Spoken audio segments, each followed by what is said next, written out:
I'm going to try not to go on a rant about this because it's something that I need acceptance. I'm doing this thing called the 30-day alcohol experiment. I do not remember the woman's name. She also wrote The Naked Mind. But the fascinating thing, talking about things that negative self-beliefs that you get. So wait, are you going to drink every day for 30 days? Yes, I'm going to see like how insane I get. No, that would be fun though. Unfortunately, I've done that experiment over and over again. And so this is like the anti-experiment of that experiment. The joke doesn't work with two straight men. No, but it just ties it ties so perfectly well because the whole time I'm like, I'm not an alcoholic. I mean, I only drink once in a while, but it's to the point, kind of like you need the Zen list. It's to the point where I won't drink for 4 days, but then I'll drink, and then 2 days I'm off. And then it's to the point where I have to look at it because it's like, okay, let's stop thinking, are you alcoholic? Are you not? Is it negatively affecting your reality? Yeah, yeah. So the thing I liked about this book was that it talked about cognitive awareness and doing it with anything.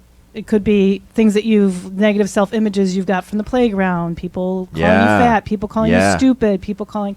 But this is about your behavior. Like, okay, like Jordan said, like, where did you get this behavior? So you list all the things down. This could be with anything, but like, why do I like drinking? Well, like, or what are my feelings around drinking? It relaxes you. Where did you get that? I mean, you watch TV, you watch parents. I mean, sex is better when I'm drinking. Where did you watch that? Or I don't feel guilty. I can be myself. I'm more imaginative. You know, like, so a lot of that stuff isn't even my experience. It was literally happening before I was even old enough or was drinking, but it's in my head, and somehow that may pair with my experience. Okay, well then I do drink after work, and I do feel relaxed.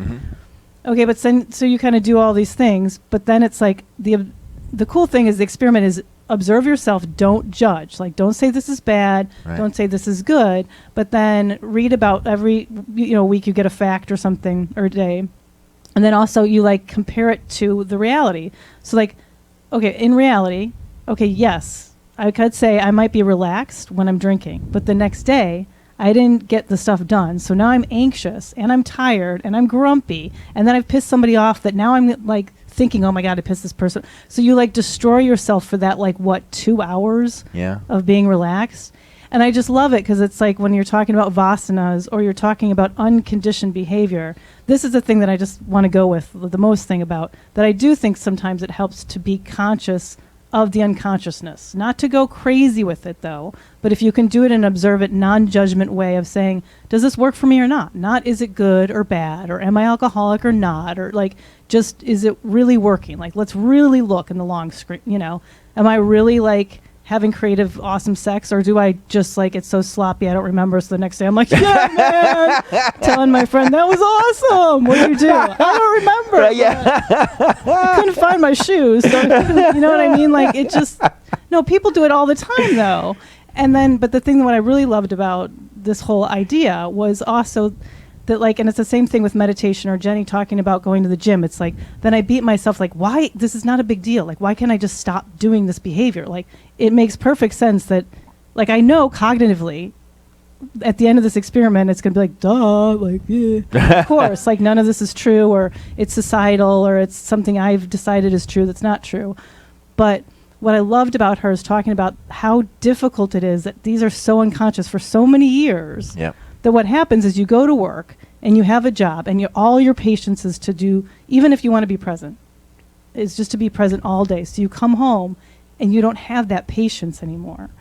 So it was so clear because she was talking about the importance of having a clean space, having like that you have to set yourself up to have the willpower almost to be present, because it takes like focus and dedication and attention. It's not just like, okay, I'm going to be in the present moment. It's like you have to remind yourself to be in the present moment. And then to have the non-judgment and be observant, and then to do reality checks. Like, is this for things like that, for unconditioned behavior where you want to change, or for vasanas or, disbeliefs that are negatively impacting your life? Yeah, it's that's so apropos to what we're talking about. First of all, when you leave judgment out, there's no this is good for me, this is bad for me. You know what I mean? When you leave judgment out, you leave the mind out. Well, not is this good? Is it good or bad? Is it helpful or not helpful? But not am I good or bad? Not like is there something wrong with me? Let me just complete the thought. If you know, the moment that you stop judging, you leave the mind out.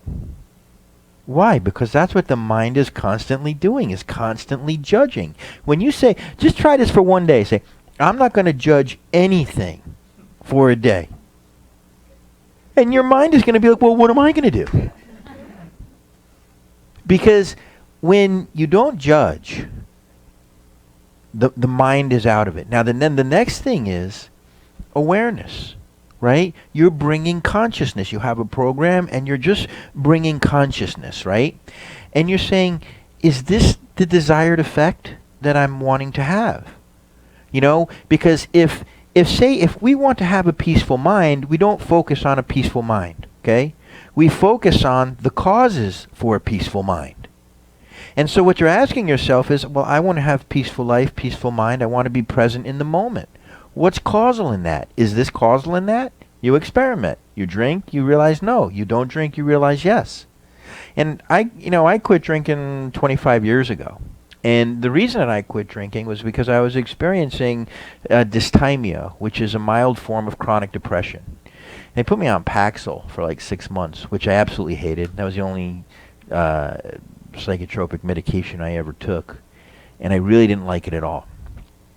And someone told me that alcohol was a depressant. And I said, well, I don't want to be depressed way more than I want to drink alcohol. And I just stopped drinking alcohol. Fortunately for me, it was easy. And every day since then, my life got a little better, a little better, a little better, a little more conscious. It was just amazing what it was like without that stuff. And and it was the same kind of thing. What I realized consciously was that alcohol was not leading me anywhere I wanted to go. So what was the point of this? I don't understand. And how did it happen? Well, my parents drank, so I drank. It was like anytime you were having a picnic or a party, it was like, hey, let's go get a case of beer. And it was like, it seemed like fun always began, with a beer. It was like, okay, well, let's get a beer and then we'll decide what's fun.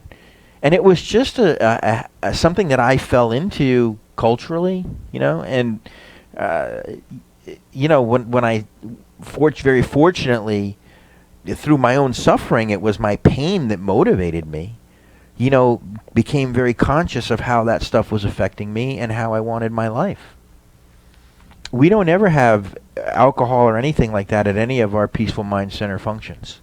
We are always very conscious, very present to one another. And we leave that stuff out, and it's and when you're just simply observing without judgment, and you're trying to see like cause and effect. Well, it's like, okay, my desire is peacefulness and joyfulness. Well, is what I'm doing now moving me toward that, or is what I'm doing now moving me away from that? Or same thing, or is it a distraction from that, which is the same thing I think is moving away from that. Can I just go back for one moment? I almost didn't bring up the whole alcohol thing because I don't want it to be about alcohol. The thing that was so cool about this, and not that what you're saying isn't true, and obviously I'm doing this experiment, so it's true, but it was more that I realized that the same judgment I had, or the same problem where I would be like, why can't I stay conscious? I've been with Tommy 9 years now. So why am I like the kid in the back that's like, I think I get it now. No, I don't. Yes, I do. No, why can't I stick with it? Is because it's so conditioned for you not to think. As you said, we're so programmed to be unconscious that it really, do you see what I'm using? It almost like a metaphor, not for even drinking, but for anything, even not thinking and not being cognizant. Not being present, okay? Yeah. That's not what I want to say. Not being present. That instead, like, I was still beating myself up about it. Like, why can't I be present? Because you're so conditioned to not be. And that if I spend the whole day working with kids with extreme needs, when I come home, I don't have the patience to be present to my own thoughts. But if I can be like, okay, well, what happens when I'm in the now? I feel better.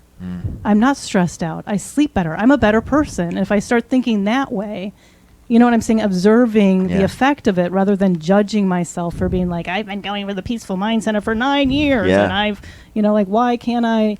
And so I was using almost like her approach and how she was talking about it to say, not that, I mean, I still think it's good that, think about things that don't work for you, whether it's alcohol or whatever addictive behaviors or vasanas that hurt you or whatever, but that it was weird that I could actually apply it to my difficulties staying present. Yep. So I just wanted to. Yeah, no, I don't want it to be just about, I don't want this like an AA meeting or something. No, I get that. I just always like to take the opportunity to just crap on alcohol.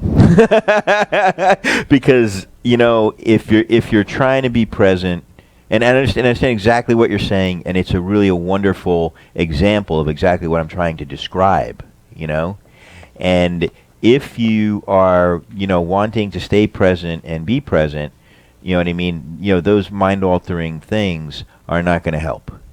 They take you out of being present. But your point is very well taken. You know what I mean? I don't talk about that stuff much, but whenever the opportunity arises, I do like to point it out. It'll make your path much more difficult. You'll figure that out on your own.